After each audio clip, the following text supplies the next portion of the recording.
মাননীয় সংসদ সদস্য মাওলানা দেলোয়ার হোসেন সাইদী সাহেবকে বক্তব্য রাখার জন্য অনুরোধ জানাচ্ছি। নাহমাদুহু ওয়া নুসাল্লি আলা রাসূলিহিল কারীম ওয়া আলা আলিহি ওয়া আসহাবিহি আজমাইন। আউযু বিল্লাহি মিনাশ শাইতানির রাজীম। বিসমিল্লাহির রহমানির রহিম।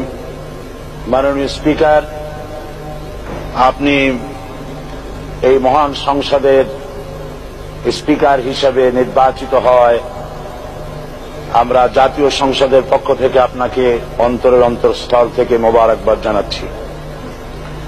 মাননীয় স্পিকার, আমি আজ এই সংসদে দাঁড়িয়ে ওই মহান আল্লাহ পাকের প্রশংসায় সেজদা অবনত হচ্ছি, যিনি 1 অক্টোবরের ব্যালট যুদ্ধের মাধ্যমে সুদীর্ঘ 5 বছরের দুঃশাসন, সীমাহীন দুর্নীতি, ইসলাম বিরোধী কর্মকাণ্ড, দেশব্যাপী ভয়াবহ সন্ত্রাসের মোকাবেলায় 4 দলীয় ঐক্য জোটের মহা বিজয় দান করেছেন এবং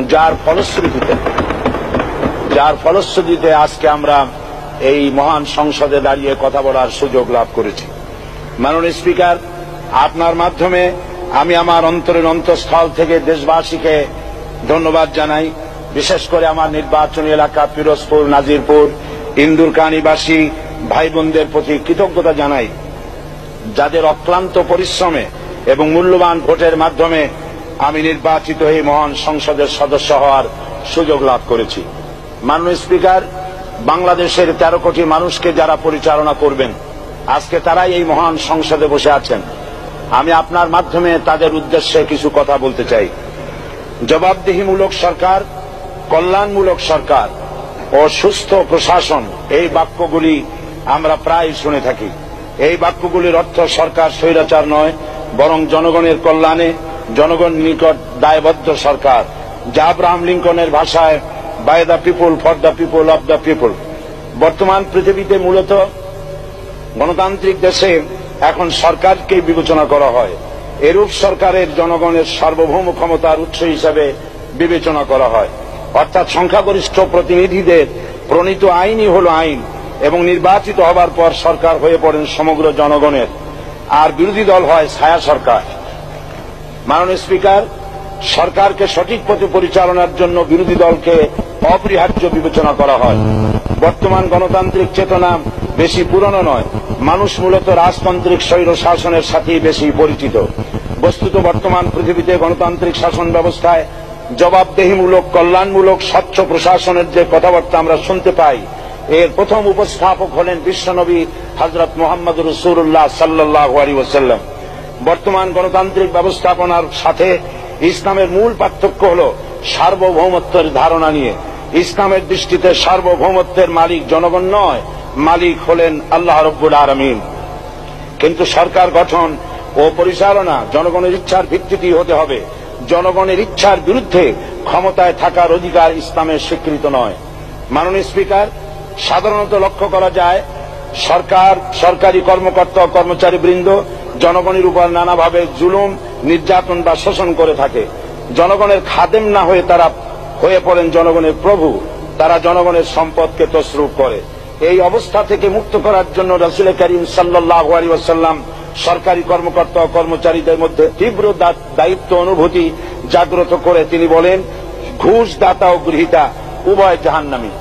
নবী করিম সাল্লাল্লাহু আলাইহি ওয়াসাল্লাম আরো বলেছেন, আমরা যদি কাউকে কোনো রাষ্ট্রীয় দায়িত্ব প্রদান করি তখন সেই ব্যক্তি তার ব্যক্তিগত কাজ যতটা নিষ্ঠা ও আন্তরিকতার সাথে পালন করে, রাষ্ট্রীয় দায়িত্ব যদি সেভাবে পালন না করে তবে কিয়ামতের দিন তাকে উল্টো করে জাহান্নামে নিক্ষেপ করা হবে। রাষ্ট্রীয় সম্পদ তসরুপের ব্যাপারে কঠোর হুঁশিয়ারি উচ্চারণ করে বিশ্বনবী মুহাম্মদ রাসূলুল্লাহ সাল্লাল্লাহু আলাইহি ওয়াসাল্লাম বলেছেন, রাষ্ট্রীয় দায়িত্ব পালনকারী কেউ যদি 1 টুকরা সুতা বা তার চেয়েও ক্ষুদ্র কোন জিনিস খেয়ানত করে তবে কিয়ামতের দিন খেয়ানতের বোঝা মাথায় করে তাকে উঠতে হবে। মাননীয় স্পিকার, আল্লাহ রসুল যে সরকার ব্যবস্থা প্রতিষ্ঠা করেছিলেন তা সত্যিকার অর্থে ছিল জনকল্যাণমূলক সরকার।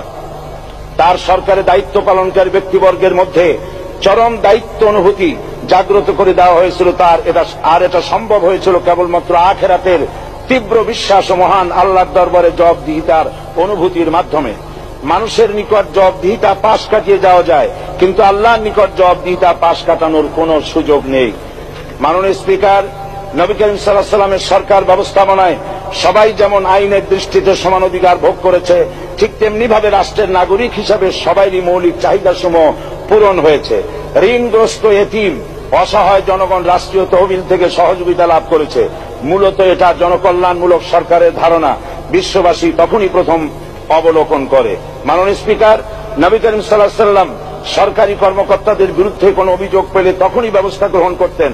আইনের চোখে সবাই সমান এবং এ কারণেই শাসকদের আত্মীয় স্বজন কারো পক্ষে সম্ভব ছিল না জনগণের উপরে জুলুম করা। খলিফা ওমর রাদিয়াল্লাহু তাআলা আনহুর এক ছেলে অপরাধী প্রমাণিত হলে সে দণ্ডভোগ থেকে রেহাই পায়নি, এমনকি এতে তার মৃত্যুদণ্ড হয়েছিল। আবার খলিফা নিজেকে আইনের ঊর্ধ্বে মনে করতেন না, তাই বর্ম চুরির ঘটনা আলী রাদিয়াল্লাহু তাআলা আনহু কাজীর দরবারে সাধারণ ফরিয়াদির মতো উপস্থিত হন। নিজের ছেলে ও চাকরের সাক্ষী যথেষ্ট না হয় কাজী খলিফার বিপক্ষে রায় দেন। এখানে বিচার বিভাগ ছিল সম্পূর্ণ স্বাধীন এবং শাসন বিভাগের নিকট তার কোনো দায়বদ্ধতা ছিল না। মাননীয় স্পিকার, এসব হলো ইতিহাস। মুসলমান আজ অনুসরণ করতে চায় না তাদের অতীতের গৌরবোজ্জ্বল। মাননীয় স্পিকার, যে জাতির এক পূর্বসূরি মাথায় আটার বোঝা বহন করে নিয়ে চললেন আর বলে গেলেন, মানুষ কেন, ফোরাতের কূলে যদি একটি কুকুরও না খেয়ে মারা যায় তবে এই ওমর রাদিয়াল্লাহু তাআলা আনহুকে কিয়ামতের দিন আল্লাহর দরবারে জবাবদিহি করতে হবে। আর আজ সেই জাতির দায়িত্বশীলরা জনগণকে অভুক্ত রেখে তাদের মুখের গ্রাসে ভাগ বসায়। জনগণ তাদের নিকট উপস্থিত হলে মনে হয় যেন গোলাম প্রভুর দরবারে উপস্থিত হয়েছে, আর অহেতুক উৎকোচ দাবি করে তাদের উপর জুলুম করছে।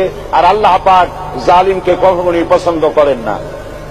মাননীয় স্পিকার, আমি দৃঢ়ভাবে আশা করি এই অবস্থা কাটিয়ে উঠে আমরা রাসূল করিম সাল্লাল্লাহু আলাইহি ওয়াসাল্লাম কর্তৃক প্রদর্শিত রাষ্ট্র ব্যবস্থার অনুসরণ করে একটি সুখী সে তাই আজ পৃথিবীর অধি আগ্রহে অপেক্ষা করছে ইসলামের আলোকে এমন এক রাষ্ট্র ব্যবস্থার যেখানে দায়িত্বশীলরা আল্লাহ তাআলার কাছে জবাবদিহিতার পাশাপাশি জনগণ নিকটও জবাবদিহি করতে বাধ্য হবে।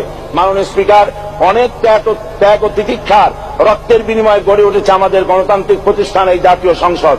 এই সংসদের সম্মান রক্ষা করার দায়িত্ব আমাদের সবার। গণতান্ত্রিক চর্চা গণতন্ত্র প্রতিষ্ঠার স্বার্থে আমি আজ প্রধান বিরোধী দল আওয়ামী লীগকে সকল হিংসা বিদ্বেষ ও পরাজয়ের গ্লানি ভুলে গিয়ে সংসদে যোগদানের উদাত্ত আহ্বান জানাচ্ছি। পরিশেষে আমি আপনার মতো সর্বজনশ্রদ্ধ একজন মার্জিত ও সুশিক্ষিত ব্যক্তিকে এই মহান সংসদের স্পিকার হিসাবে লাভ করে আমরা আনন্দিত হয়েছি। আমাদের সংবিধানের সংরক্ষণ, সমর্থন ও নিরাপত্তা বিধান এবং আপনার অভিভাবক সুলভ নিরপেক্ষ আচরণ ও সংসদকে ধন্য করবে বলে আমরা বিশ্বাস করি। আপনাকে ধন্যবাদ। আসসালামু আলাইকুম ওয়া রাহমাতুল্লাহ।